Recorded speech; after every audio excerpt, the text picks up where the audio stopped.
दुरूद शरीफ पढ़ लो।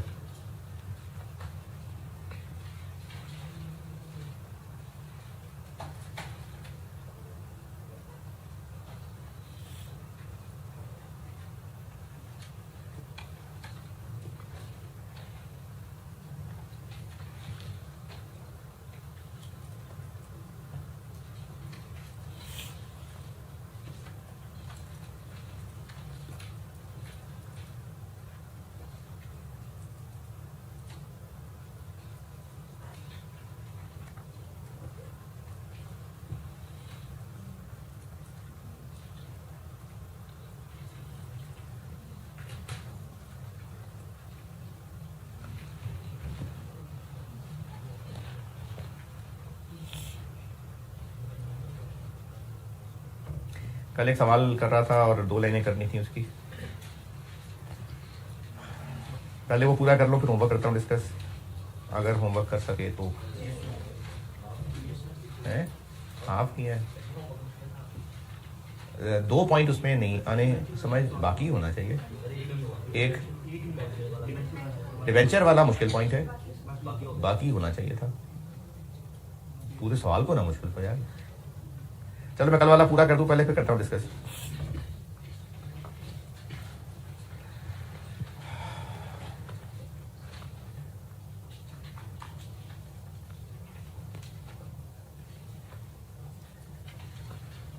कल मैं कहीं गया हुआ था शाम में, इसलिए मैं लेक्चर अवेलेबल मैंने कहीं 9:30 तक किया है।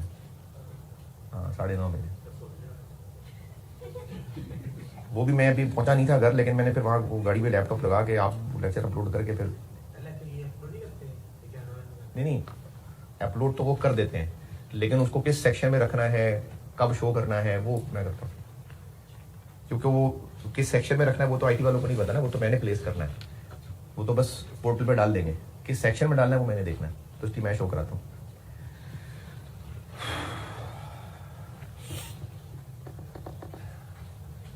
अच्छा अभी आप जितने क्लास में बैठे हुए हैं, ये वो एक्स्ट्रा वाला लेक्चर देख के बैठे हुए हैं, वरना जाएं, वरना कोई फायदा नहीं बैठने का। वो एक्स्ट्रा वाला लेक्चर देखा है तो बैठे हैं। क्वेश्चन 4 करा रहा था मैं, दोबारा पढ़ ले, मैं करता हूँ पूरा उसको।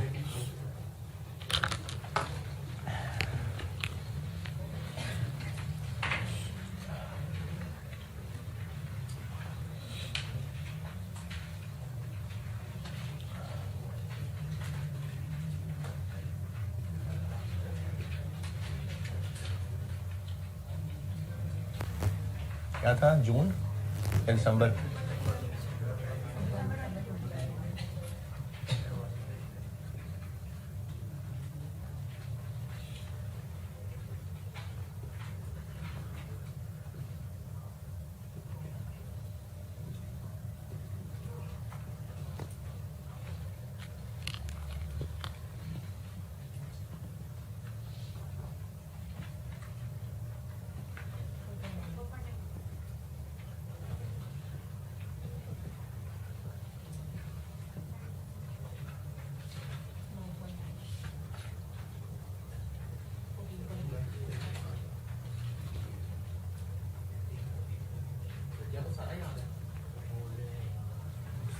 फिगर सुन के लिख रहा हूँ।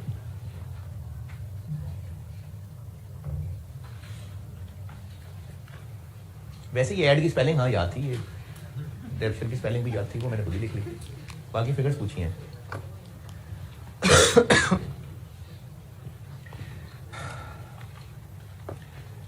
नहीं हाँ देखा ना, भूल गया ना, ऑपरेटिंग प्रॉफिट था ये, नजर लगा दिया।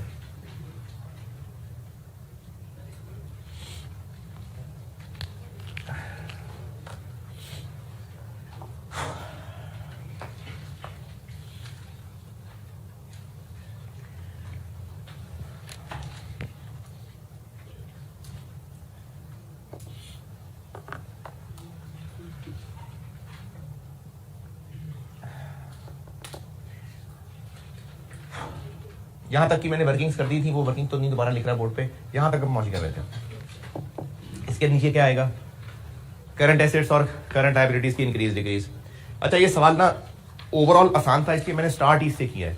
लेकिन ये जो इंक्रीज डिक्रीज वाला पॉइंट है ये इसमें थोड़ा सा मुश्किल है, इसलिए अगर आपको वो इस सवाल में इंक्रीज डिक्रीज वाला पॉइंट अभी फिलहाल मुश्किल लगे तो कोई मसला नहीं है, अभी जैसे जैसे प्रैक्टिस बढ़ेगी आगे तो उसमें फिर आसानी हो जाएगी। समझा देता हूं, लेकिन बाकी आसानी की वजह से सवाल मैंने शुरू किया है। वर्किंग कैपिटल इन सब को मिला के कहते हैं, यही वजह है कि इन सब को नाम दिया हुआ है वर्किंग कैपिटल चेंजेस। ये जो ऑपरेटिंग प्रॉफिट है इसके आगे क्या लिखिए अंग्रेजी, ऑपरेटिंग प्रॉफिट बिफोर, तो ये जो इसके नीचे इंक्रीज डिक्रीज है ना उसको वर्किंग कैपिटल चेंजेस कहते हैं। क्योंकि रेशोज के लेक्चर अगर लेनी है तो करंट एसेट्स और करंट लायबिलिटीज को वर्किंग कैपिटल कहते हैं मिला के। Working capital current assets current liabilities के नेट का नाम है, cash operating cycle working capital cycle. तो जो करंट एसेट्स और करंट लायबिलिटीज का नेट रिजल्ट होता है, नेट मतलब current assets minus current liabilities, उसको वर्किंग कैपिटल बोलते हैं। तो इसने करंट एसेट्स और करंट लायबिलिटीज अलग अलग लिखने की बजाय दोनों को नेट करके लिखा हुआ बैलेंस शीट में। यानी ये जो वर्किंग कैपिटल बैलेंस शीट में नजर आ रहा है ये सारे करंट एसेट्स माइनस सारी करंट लायबिलिटीज हैं सिवाय कैश के, क्योंकि कैश उसने नीचे अलग से लिखा है। लाइनें बचा दी क्योंकि नंबर कम रखे थे ना, तो लाइनें बचा दी, वरना 5-6 लाइनें होती तो 5-6 लाइनें लिखनी पड़ती। नंबर सवाल के कम रखे थे इसलिए लाइनें उसने कम कर दी। तो वर्किंग कैपिटल करंट एसेट सारे ऐड माइनस सारी करंट लायबिलिटीज, उसने नेट एक ही फिगर बना के यहां लिख दिए। तो हम इसी की इंक्रीज डिक्रीज ले लेंगे, ठीक है? और है सही है ना? हाँ बिल्कुल ठीक है। यानी अब ये नेट जो बचे हैं वो करंट एसेट्स की तरह की चीज बचे हैं, तभी तो एसेट साइड पे लिखी हुई है। यानी ये फिगर्स तो मैं खुद अपनी मर्जी से अज्यूम कर रहा हूं। करंट एसेट्स 124.5 थे, करंट लायबिलिटीज 100 थी, मैंने ऐसे खुद ही अज्यूम किए हैं। तो उसने इनको अलग अलग लिखने की बजाय 24.5 लिख दिया। वर्किंग कैपिटल 24.5 वो ऐसे बना हुआ है, और करंट एसेट सारे नहीं, कैश के अलावा, क्योंकि कैश अलग लिखा हुआ है। कैश के अलावा वाले बाकी current, debtor, inventory, pre payments, वो सारे इतने थे। Creditors, tax payable, salaries payable, वो सब इतने थे। तो उसने बैलेंस शीट में ये 6-7 लाइनें अलग अलग लिखने की बजाय उन सब का एक नेट टोटल किया और उसको एसेट साइड पे वर्किंग कैपिटल के नाम से लिख दिया। अगर सवाल में अलग अलग लाइनें नहीं, आप अलग अलग ही शो करेंगे, क्योंकि ये अलग अलग प्रेजेंट होना चाहिए, दुनिया वालों को पता लगना चाहिए कि कैश पे क्या, डेटर पे क्या फर्क पड़ा, इन्वेंट्री पे क्या फर्क पड़ा। तो हम आपने अलग अलग ही रखना है। सवाल वाले ने दिया चूंकि कंबाइन है तो हम तो अब अलग नहीं कर सकते, मजबूरी है। अच्छा, अब ये करंट एसेट्स करंट लायबिलिटी से ज्यादा है, नेट 24 आ गया। तो अब इंक्रीज डिक्रीज जो हमने सब लाइनों की अलग अलग करनी थी, इसी एक ही कर लेते। और इंक्रीज को पॉजिटिव रखेंगे कि नेगेटिव रखेंगे? क्यों नेगेटिव रखेंगे? क्योंकि ये एसेट्स का वजन ज्यादा है। तो वो नहीं, ये बात अभी रहने दें, पेमेंट वाली बात, क्योंकि ये क्यों जो मैंने बताना है ना ये उससे लिंक है, तो वो पेमेंट के हिसाब से ना देखें। अभी एसेट्स ज्यादा है ना, ये जो इस वक्त वर्किंग कैपिटल की फिगर एसेट साइड पे लिखी है, मतलब एसेट्स वजनी है, तो इसलिए इंक्रीज डिक्रीज वाला रूल भी एसेट्स वाला ही चलेगा। चलो ठीक है, समझ आ गई, तो अच्छी बात है। तो वर्किंग कैपिटल में क्या इंक्रीज हो रही है, डिक्रीज हो रही है? पिछले साल थे 17, अब 24 है, तो इंक्रीज हो रही है।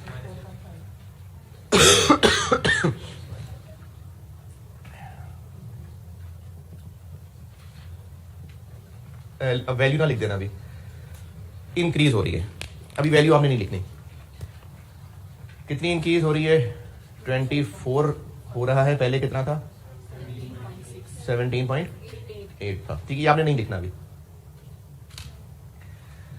दिस माइनस दिस, ये इंक्रीज आ जाएगी, ठीक है। और चूंकि ये एसेट्स ज्यादा थे इसलिए रूल भी एसेट्स वाला, मतलब नेगेटिव लिखेंगे।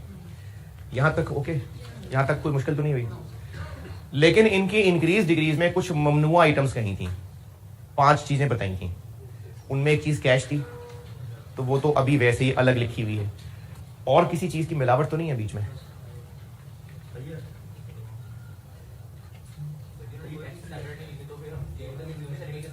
देख लें, सवाल में है। हाँ जी, आवाज आई है, मुझे सही आवाज आई है।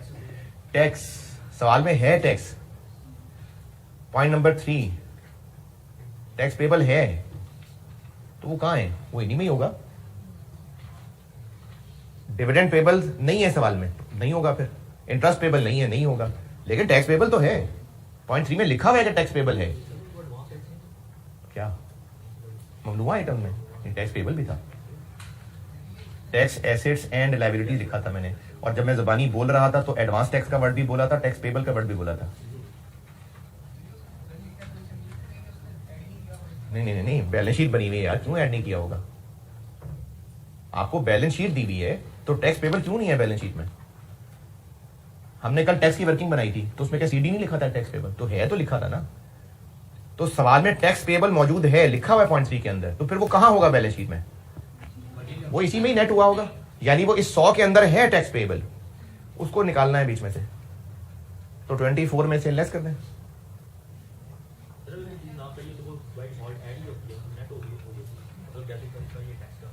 नहीं, नेट का जवाब अभी मिलता है, पहले तो इतना मान लें कि टैक्स पेबल मौजूद है, ये बात ओके।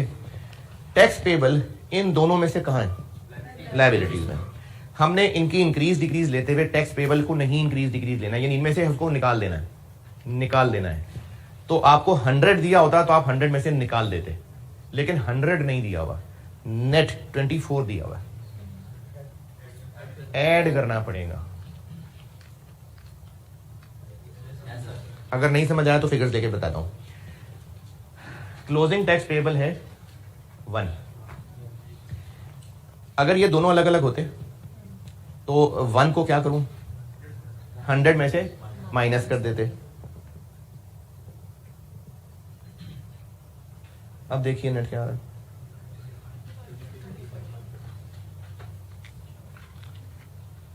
करंट एसेट्स और करंट लायबिलिटीज का नेट 24 से 25 हो गया। क्यों 25 हो गया? क्योंकि वो जो लेस की हुई चीज थी वो कम कर दी हमने। अगर इस शक्ल में सवाल दिया होता कि आपको करंट एसेट्स करंट लायबिलिटीज अलग-अलग लाइनें लिखी नजर आ रही होती तो टैक्स पेबल को हम यहां से हटाते। टैक्स पेबल ममनुआ आइटम है, इसकी इंक्रीज डिक्रीज नहीं दिखानी हमने, तो इसके अंदर वो शामिल है टैक्स पेबल, इसके अंदर से निकालना है, लेकिन इस शक्ल में सवाल में देने की बजाय इस शक्ल में दिया हुआ है, तो टैक्स पेबल को निकालने का मतलब है 24.5 में ऐड करते हैं।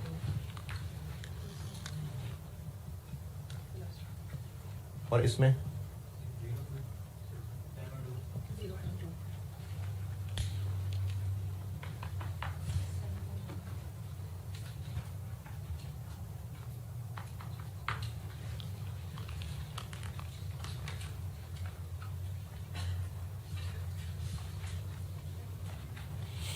ये ब्रैकेट को लिफ्ट कराना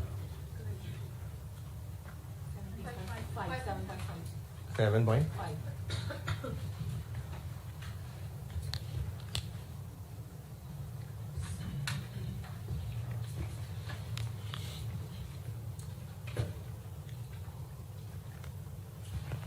और ये सारी इंक्रीज डिक्रीज के बाद क्या आता है, क्या होता है वो? Cash generated from operations 7.3 cash generated from operations.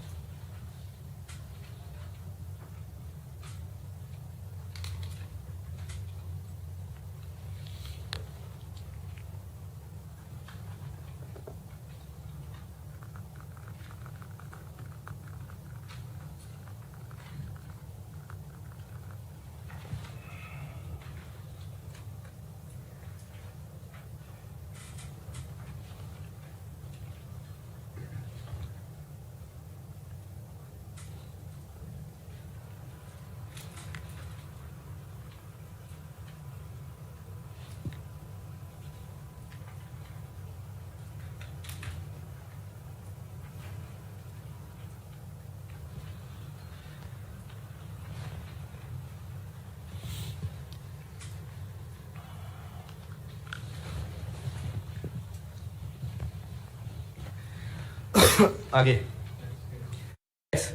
Paid दिया हुआ सवाल में नहीं निकाला था, वर्किंग 1 में निकाला था 1.60। Interest paid, dividend received, interest received कुछ भी नहीं है।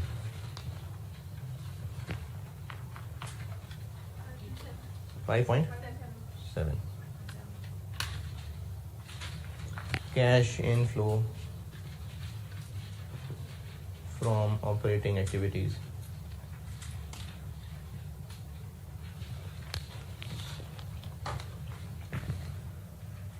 cash flow from investing activities,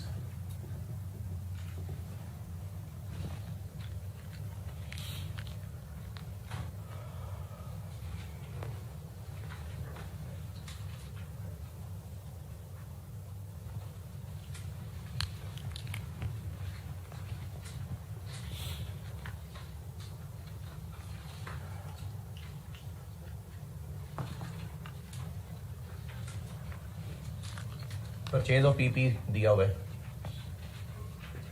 addition दिया हुआ है, कल लिखा था वर्किंग में 14।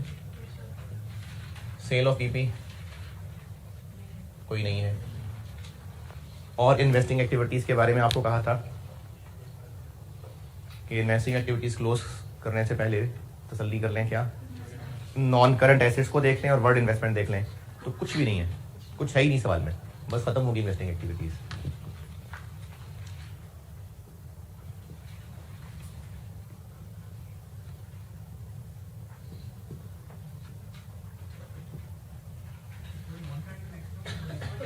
क्या जी? मैंने कोशिश तो यही की हुई है कि मैक्सिमम चीजें फॉर्मेट में लिख दूं, लेकिन हो सकता है कभी कभार कुछ डिफरेंट चीज आ जाए। मैंने कोशिश तो वैसे मैक्सिमम की ही बनाई हुई है।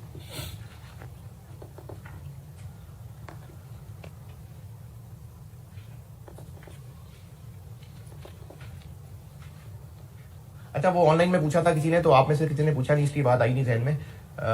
मैंने आपको इन्वेस्टिंग एक्टिविटीज में गवर्नमेंट ग्रांट लिख के दी हुई है, तो वो बच्चे ने पूछा था कि गवर्नमेंट ग्रांट कोई नॉन करंट एसेट तो नहीं होता, फिर इन्वेस्टिंग एक्टिविटी में क्यों लिखा है? वो बिल्कुल ठीक है बात, वो असल में पीपी ही से रिलेटेड मोस्टली होता है, मोस्टली वो पीपी से रिलेटेड गवर्नमेंट ग्रांट होती है।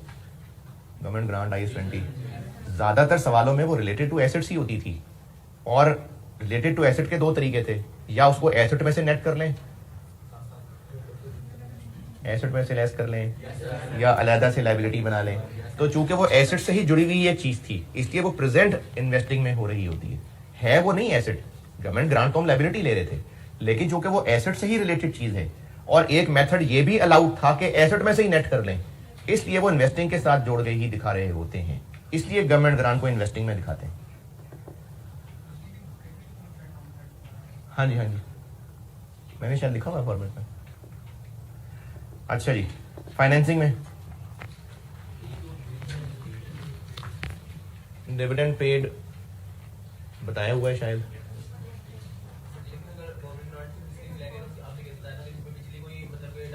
तो फिर इसलिए मैंने कहा ना कि आपको फॉर्मेट बना के तो दिया है मैक्सिमम, आप याद भी कर लीजिए, लेकिन कॉन्सेप्चुअली भी चलिए।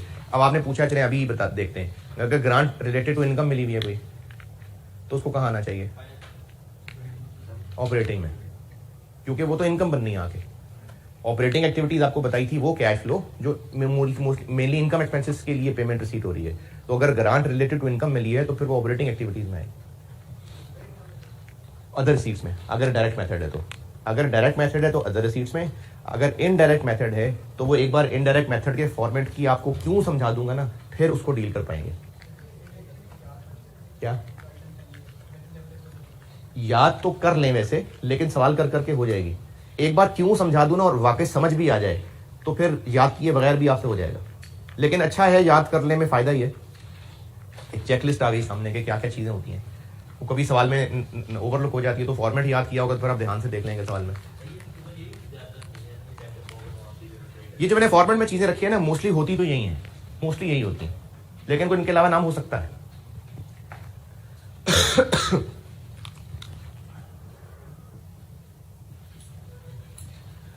इश्यू ऑफ शेयर्स है सवाल में, कैसे पता?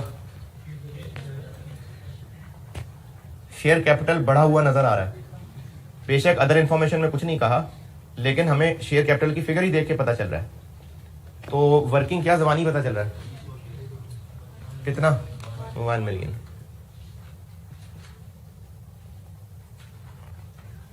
और क्या आता है? डिविडेंड पेड बताया हुआ है 3.4। लोन है कोई? बस खत्म हो गया सवाल। 2.4 cash outflow from financing activities.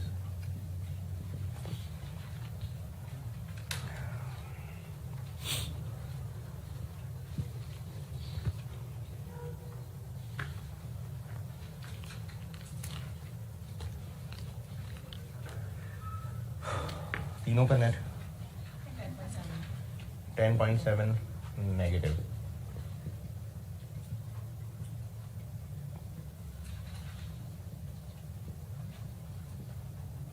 Cash and cash equivalent at start of year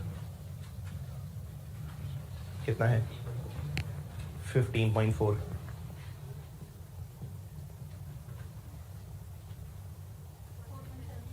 tally कर रहा है कि नहीं? 4.7 कर क्या टैली? चलो जी 8 नंबर आ गए।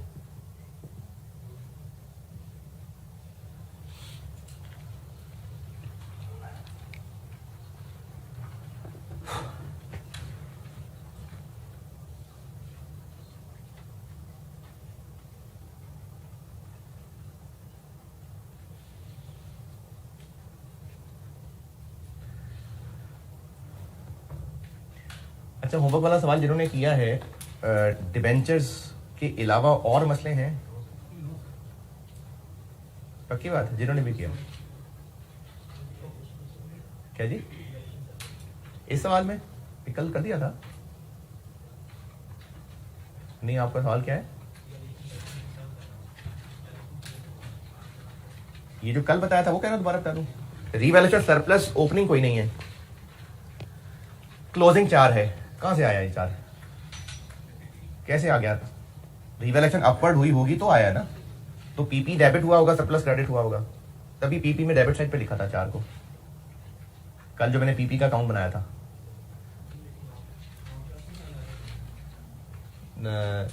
इस जगह की बात कर रहे हो? यहां पर क्यों? ये प्रॉफिट बिफोर टैक्स के नीचे की बात कर रहे हैं। पीपी के अकाउंट में नॉन कैश की बात कर रहे हैं।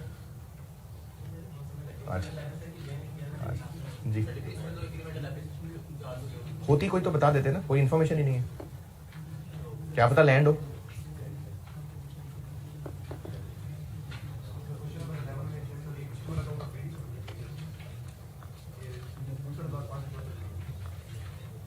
अच्छा, ये ना मैंने खुद ही बना के एक सवाल कराया था आपको, और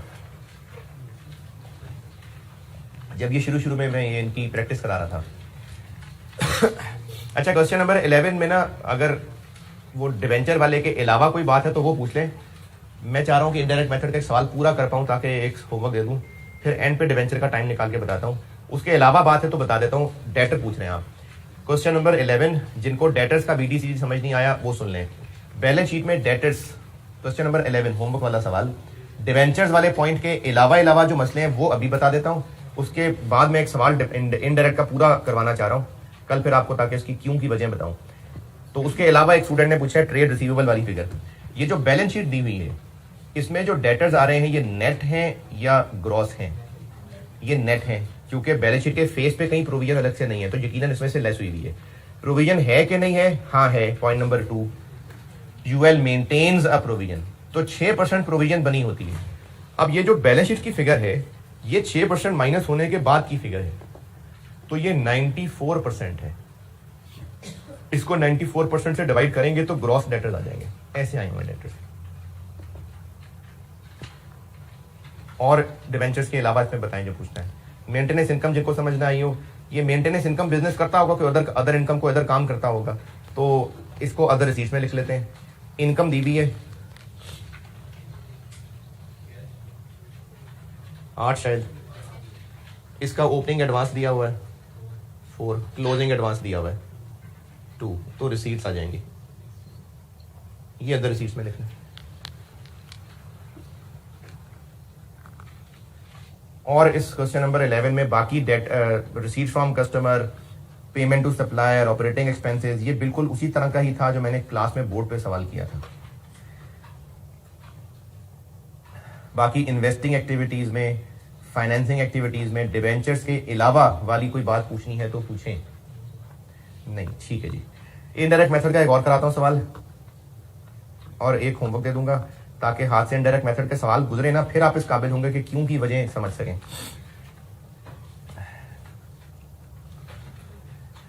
क्वेश्चन 4 हमने कर लिया। Question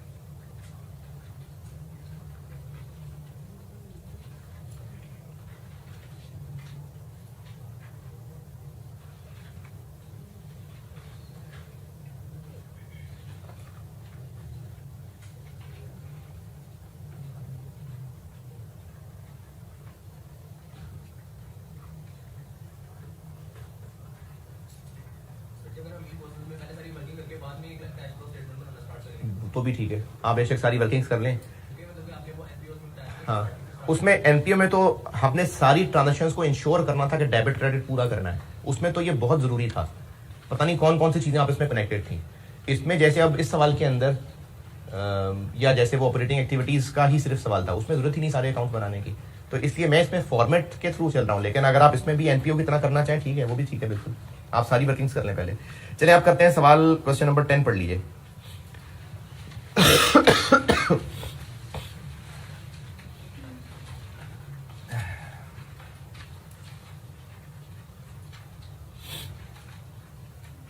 question number 10, Nadar limited, ये पढ़ लीजिए, मैं कोशिश करता हूँ पूरा कर सकें हम।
हाँ जी, इनडायरेक्ट मेथड कहाँ है? अगर ना कहते तो भी आप by default indirect he use करिए।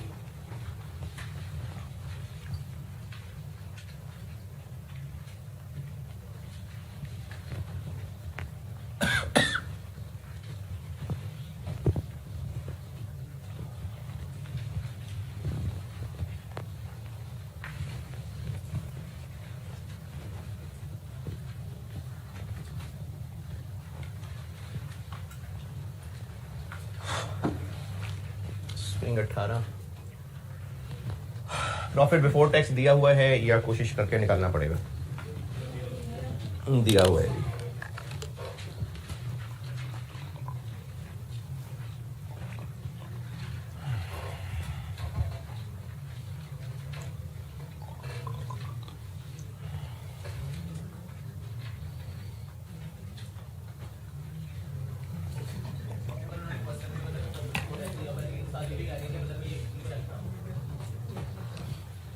ये भी आएगा आगे, हो सकता है ऐसा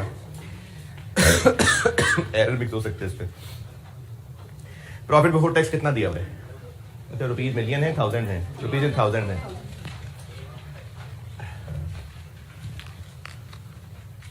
रुपीज थाउजेंड है जी। प्रॉफिट बिफोर टैक्स दिया हुआ है 8955। एड वाली चीजें, डेप्रिसिएशन, तो डेप्रिसिएशन है, डेप्रिसिएशन दी हुई है पॉइंट नंबर 3 में 7350।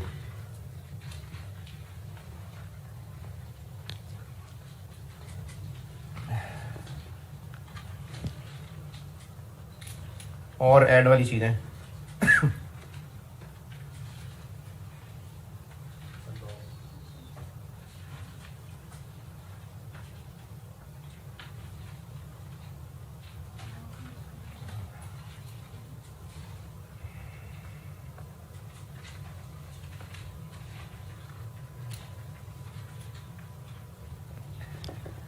हाँ जी, लॉस ऑन डिस्पोजल। तो ड्यूरिंग द ईयर एक प्लांट बेचा है और उस पर लॉस हुआ है या गेन।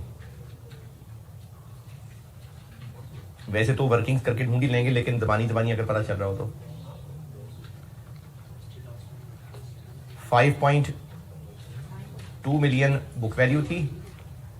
पॉइंट नंबर 2 पढ़ रहा हूँ। 52 लाख उसकी बुक वैल्यू थी, 52,100,000, और बेचा 48 का, तो लॉस है ना कितना, 4 लाख का। तो ये नजर आ रहा है, यहां से नजर आ रहा है, लॉस ऑन डिस्पोजल हो जाएगा ऐड।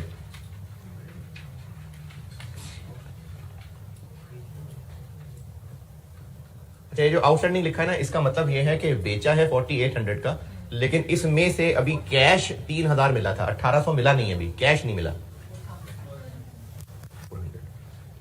ये इन्वेस्टिंग एक्टिविटीज में आके ट्रीट करूंगा इसको।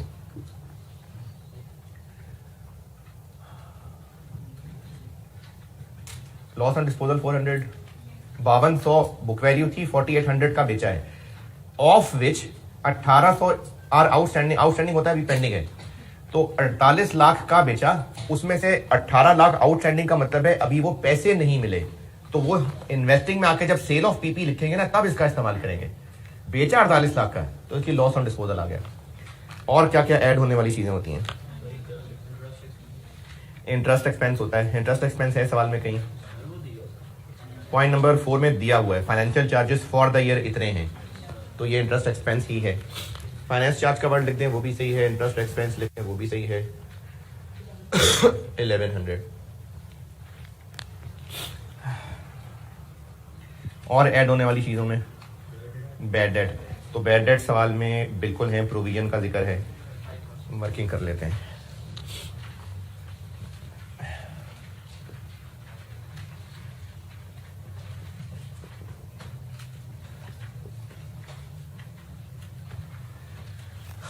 प्रोविजन का बीडी, प्रोविजन का सीडी। ये क्वेश्चन 11 के होमवर्क में भी ये चीजें भी डिस्कस भी की है मैंने। ऊपर बैलेंस शीट में डेटर्स नेट आ रहे हैं, बैलेंस शीट में ट्रेड रिसीवेबल्स नेट हैं, और अदर इंफॉर्मेशन पॉइंट 5 में कहा हुआ है कि 5% प्रोविजन मेंटेन होती है। तो जो ऊपर डेटर्स की फिगर आ रही है वो 95% है, उसको 95% से ग्रॉस करेंगे तो डेटर्स की ग्रॉस फिगर निकलेगी, फिर तो वो प्रोविजन आ जाएगी। मैंने कहा कि जो डेटर्स का बैलेंस बैलेंस शीट में है वो नेट है, उसको 95% से ग्रॉस ले लेते हैं, उस पर 5% लगा लेंगे, या फिर नेट का डिफरेंस ले लेंगे। तो डेटर्स ओपनिंग कितने हैं?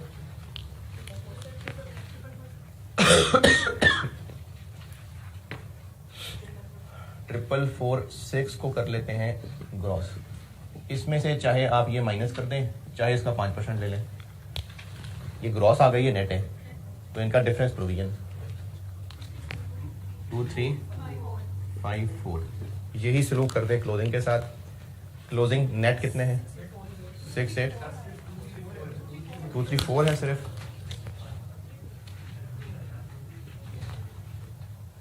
और 6840।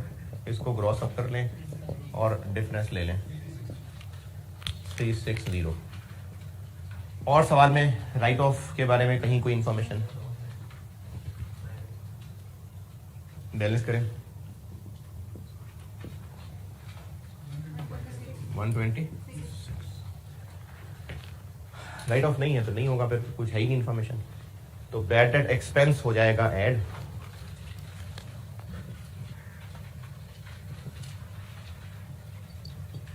$126।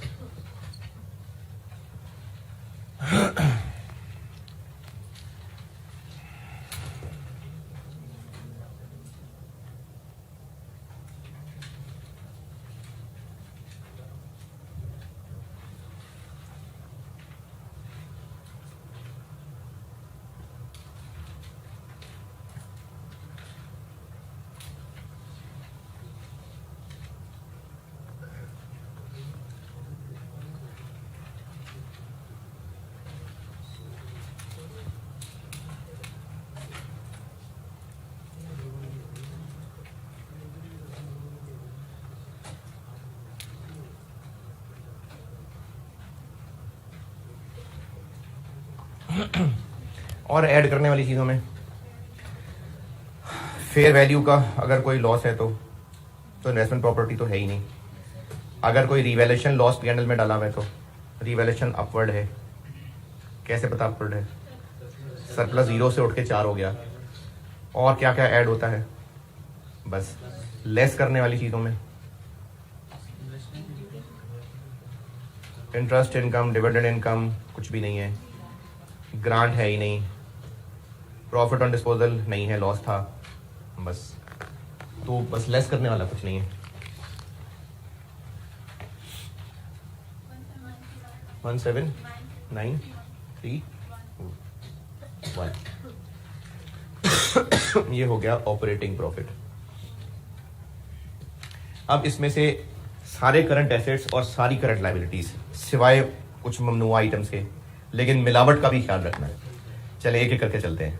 स्टॉक एंड ट्रेड यानी इन्वेंट्री बढ़ रहा है कम हो रहा है? तो डिक्रीज इन स्टॉक यानी ऐड हो जाएगा।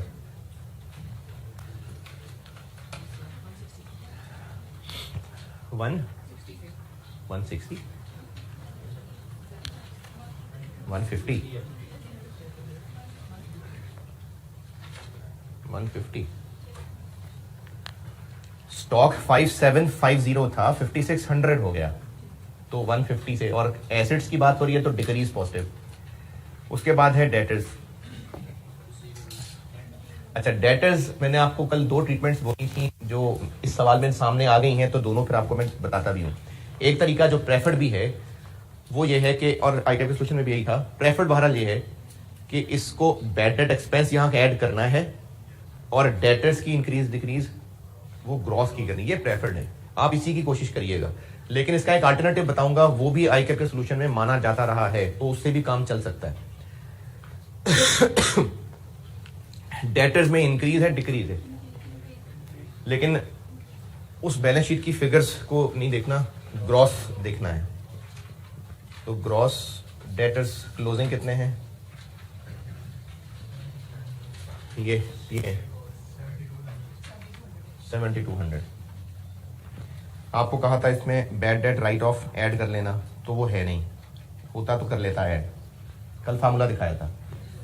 क्यों करना है अभी नहीं बताई, क्यों की वजह। Opening gross debtors,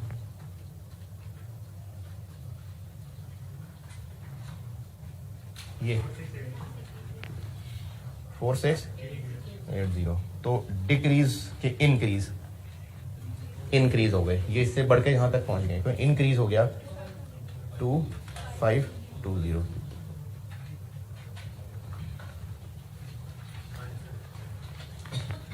increase in debtors -2520।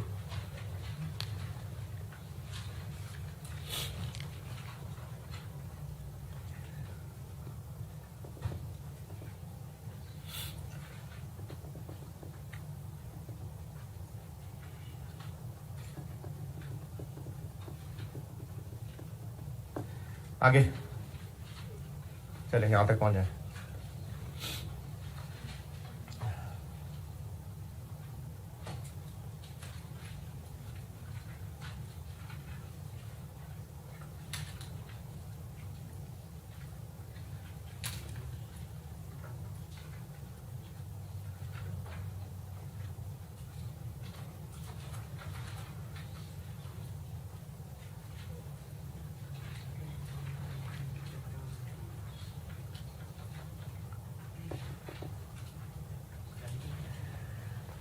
नहीं अभी रहता है।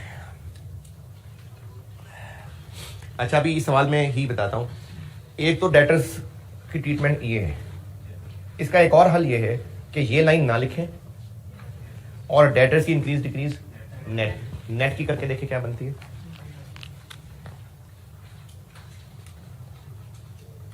नेट डेटर्स की इंक्रीज क्या बनती है, यानी 6840 में से 4446 माइनस कर दें, 23,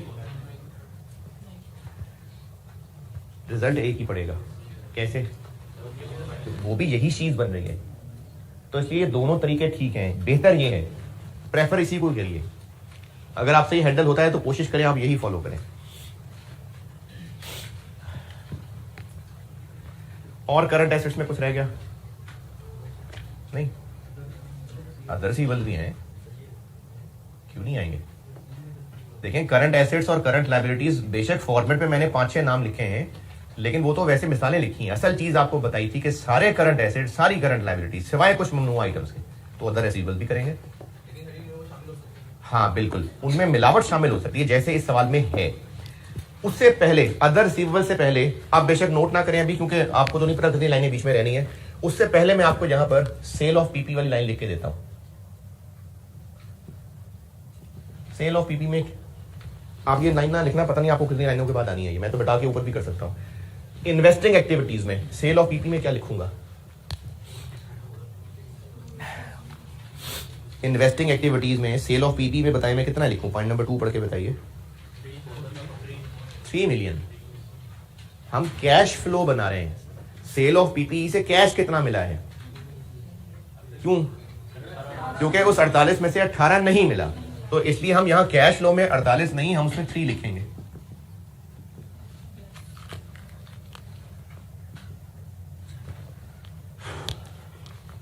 ये 18 पीपी बेचा था लेकिन नहीं मिले ये पैसे, ये 3 लिखना है। चलिए आगे दिखाते हैं। अदर रिसीवेबल्स बैलेंस शीट में आ रहे हैं।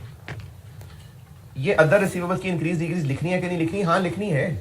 मैंने आपको करंट एसेट्स और करंट लायबिलिटीज के जो फॉर्मेट के फेस पे 5-6 मिसालें लिख के दी थी, वो मिसालें हैं। असल रूल क्या बताया है?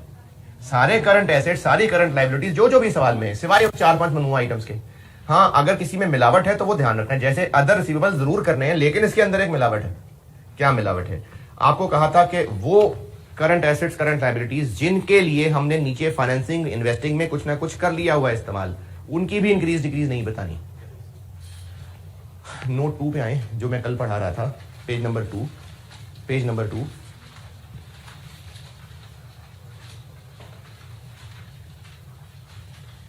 Page number 2, note 2। सारे करंट एसेट्स, सारी करंट लायबिलिटीज की हमने इंक्रीज डिक्रीज दिखानी है सिवाय फॉलोइंग के। उन फॉलोइंग में 5वां पॉइंट क्या लिखा हुआ है? वो करंट एसेट्स और करंट लायबिलिटीज जिन आइटम्स का हमने इन्वेस्टिंग या फाइनेंसिंग में कोई ना कोई हल कर लिया हुआ है, जिसकी मिसाल मैंने आपको करंट पोर्शन ऑफ लोन कह के भी दी थी। तो ये जो अदर रिसीवेबल बैलेंस शीट में आ रहा है 2017 वाले कॉलम में, इसमें वो 1800 नहीं आ रहा प्लांट वाला?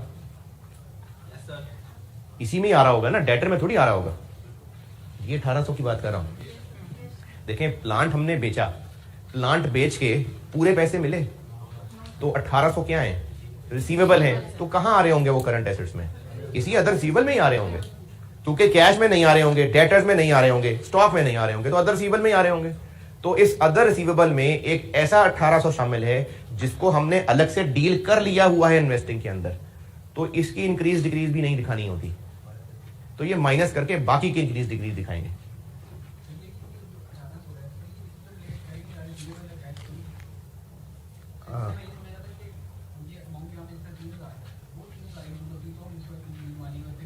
जिस पेएबल रिसीवेबल की इंक्रीज डिक्रीज नहीं दिखानी, वो हैं जिनसे रिलेटेड आइटम्स हमने इन्वेस्टिंग फाइनेंसिंग में कर ली हैं अरेंज।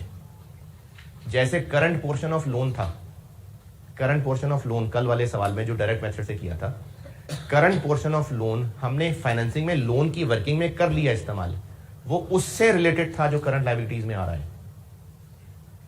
कुछ समझ नहीं आया? अच्छा, 1-2 लाइनें और आगे बढ़ता हूं मैं, क्रेडिटर्स में आके इसका जवाब दोबारा देने की कोशिश करता हूं। करंट एसेट्स में और अदर रिसीवेबल की लाइन छोड़ दें, और करंट एसेट्स में और कुछ भी नहीं, करंट लायबिलिटीज में आ जाते हैं। ट्रेड पेबल्स, ये एक लाइन छोड़ी है मैंने। ट्रेड पेबल्स में क्या हो रहा है? इंक्रीज हो रही है, लेकिन हमने तसल्ली कर लेनी है कि कहीं ममनूआ आइटम्स की मिलावट तो नहीं है इसमें, कहीं इंटरेस्ट पेबल तो नहीं मिलावट हुई हुई इसमें, तो वो इसमें नहीं हुई होगी। किसमें हुई होगी? एक्रूअल्स एंड अदर पेएबल्स में, क्योंकि इसने वर्ड भी वही यूज किया हुआ है पॉइंट नंबर 4 के अंदर। पॉइंट नंबर 4 में फाइनेंशियल चार्जेस के साथ उसने लिखा हुआ है एक्रूड फाइनेंशियल चार्जेस, यानी इंटरेस्ट पेएबल। तो ये एक्रूड का वर्ड यूज करना ही ये बता रहा है कि बैलेंस शीट में ये फिगर इन 3 में से किस में आ रही है? टैक्स ट्रेड पेबल्स में आ रही है, टैक्स लायबिलिटी में आ रही है, कि एक्रूवल्स एंड अदर पेबल्स में आ रही है? तो ट्रेड पेबल्स खालिस ट्रेड पेबल्स ही हैं। Increase decrease, increase in trade payables positive negative, liability है, लायबिलिटी है, इंक्रीज को पॉजिटिव कितनी है?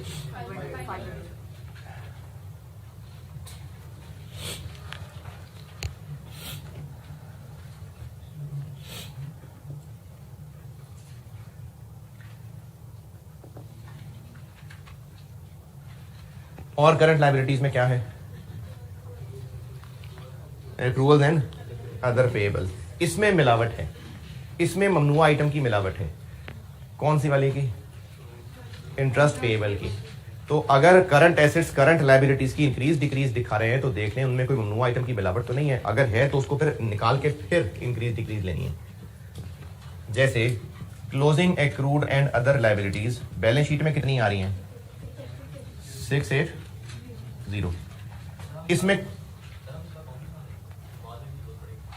नहीं, हमने सिर्फ इंक्रीज डिक्रीज लेनी है, सिर्फ ओपनिंग क्लोजिंग का डिफरेंस, अकाउंट बना के बैलेंसिंग फिगर नहीं लेनी, सिर्फ इंक्रीज डिक्रीज बीडीसीडी का डिफरेंस बस। करंट एसेट्स करंट लायबिलिटीज, मैंने डेटर्स का ओपनिंग क्लोजिंग का डिफरेंस लिया, उसका अकाउंट नहीं बनाया, सेल्स वेज नहीं निकाली उसमें से,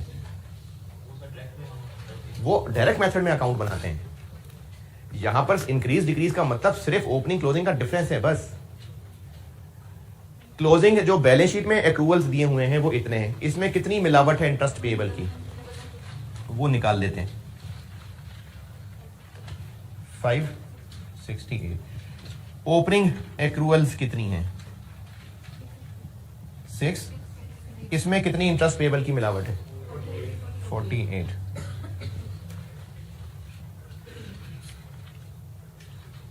सिक्स 1 2। ये हैं अब उस मिलावट के बगैर वाली खालिस एक्रूवल्स एंड अदर पेएबल्स। इनके इंक्रीज डिक्रीज देखें, डिक्रीज है 44 की डिक्रीज।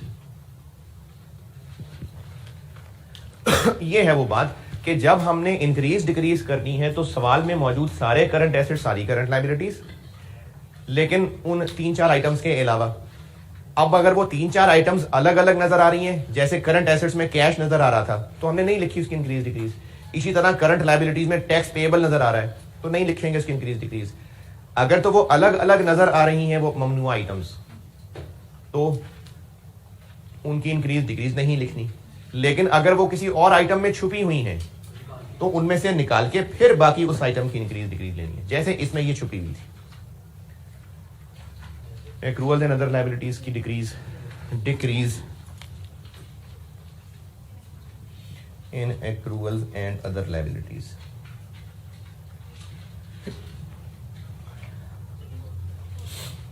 $44 का डिक्रीज है, लायबिलिटी है और डिक्रीज है तो माइनस।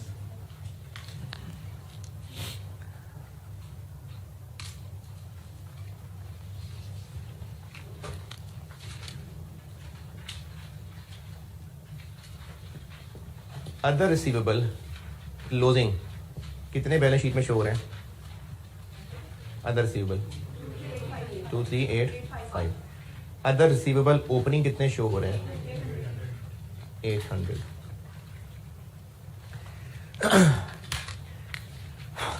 अदर रिसीवेबल वाला पॉइंट दोबारा समझाने लगा हूं, उससे पहले ये जो मैंने यहां एक्रूवल एंड अदर लायबिलिटीज किया है खालिस करके, ये बात ओके। अदर रिसीवेबल दोबारा समझा रहा हूं। ये जो अदर रिसीवेबल वाला पॉइंट समझा रहा हूं ना, इसको कोशिश कर ले समझने की। ये और बेहतर तब समझ आ सकेगा जब मैं आपको क्यों की वजह बताऊंगा, फिर और बेहतर हो जाएगा।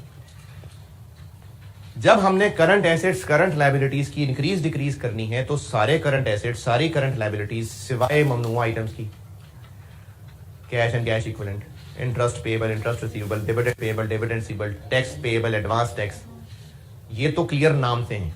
और कुछ वो चीजें जिनको हम इन्वेस्टिंग या फाइनेंसिंग की लाइनें लिखते हुए यूज कर चुके हैं,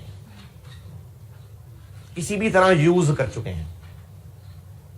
5वीं वो चीजें जिनको हम इन्वेस्टिंग एक्टिविटीज या फाइनेंसिंग एक्टिविटीज को सॉल्व करते हुए किसी भी तरह यूज कर चुके हैं वर्किंग में, उनकी भी इंक्रीज डिक्रीज नहीं लिखनी।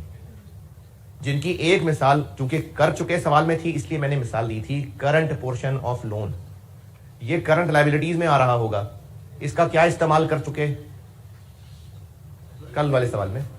जब फाइनेंसिंग एक्टिविटी सॉल्व कर रहे होंगे, लोन की वर्किंग कर रहे होंगे, तो इसको BD/CD यूज कर लिया था, तो इसकी इंक्रीज डिक्रीज नहीं लेनी। इसी तरह ये जो 1800 पैसे अभी नहीं मिले, ये कहां होगा इस वक्त बैलेंस शीट में? अदर रिसीवेबल में होगा ना, क्योंकि रिसीवेबल है तो होगा करंट एसेट्स में।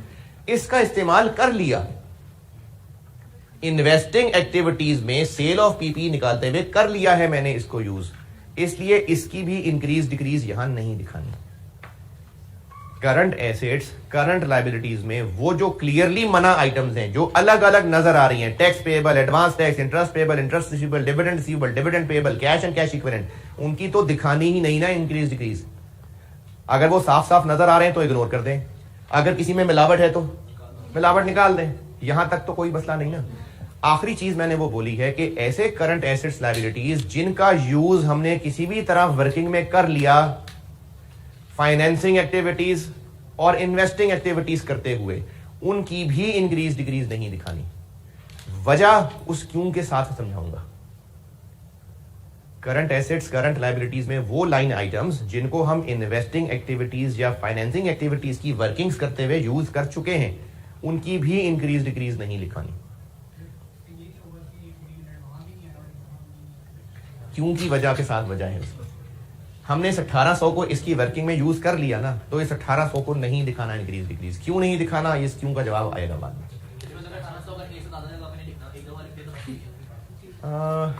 चलें कह सकते हैं ऐसे।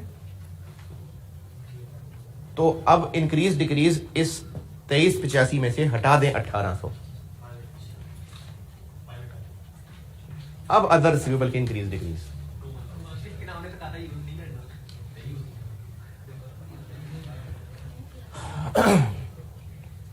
अदर रिसीवेबल्स में एक ऐसी चीज की मिलावट है जिसकी इंक्रीज डिक्रीज नहीं दिखानी, तो इसलिए उस मिलावट को हटाना है ना।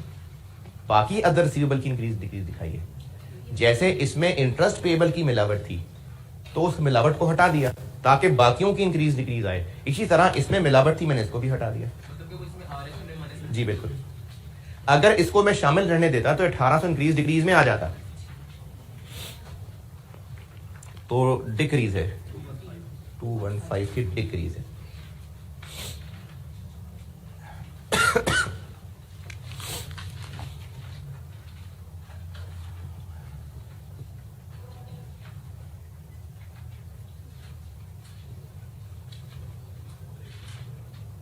एसेट है डिक्रीज है पॉजिटिव।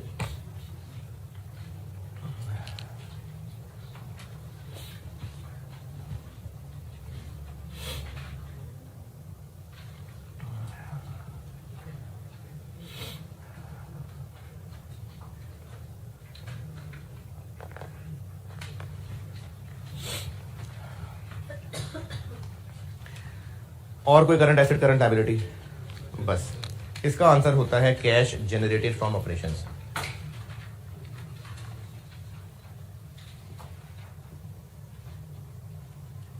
कितना आ गया?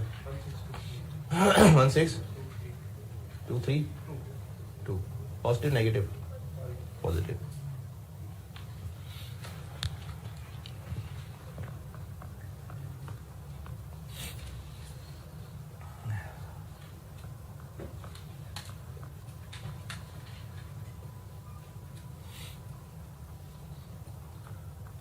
चलें इस सवाल को मैं कल खुद ही पूरा करता हूं, लेकिन बहरहाल इनडायरेक्ट मेथड में जो नया चीज वो तो हो गई पूरी, उसके बाद तो वही है जो कैश फ्लो, लेकिन मैं फिर भी कल मैं खुद पूरा करूंगा इसको क्लास में। इनडायरेक्ट में जो डिफरेंट चीज है वो मैंने पूरी बहरहाल पहुंचा दिया अब तक।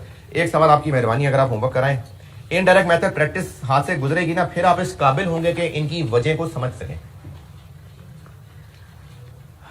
आप एक सवाल होमवर्क कर लीजिए, क्वेश्चन आसान से ही दे देता हूँ।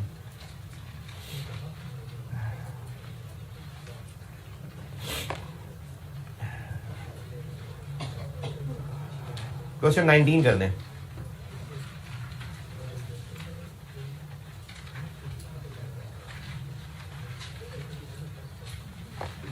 क्वेश्चन 19 कर दीजिए।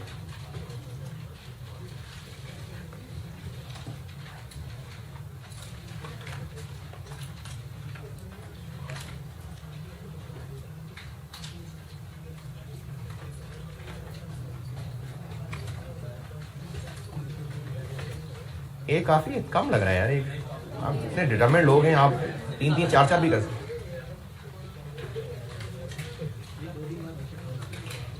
चले क्वेश्चन 19 कर दीजिए आप। ठीक है, अल्लाह हाफिज़।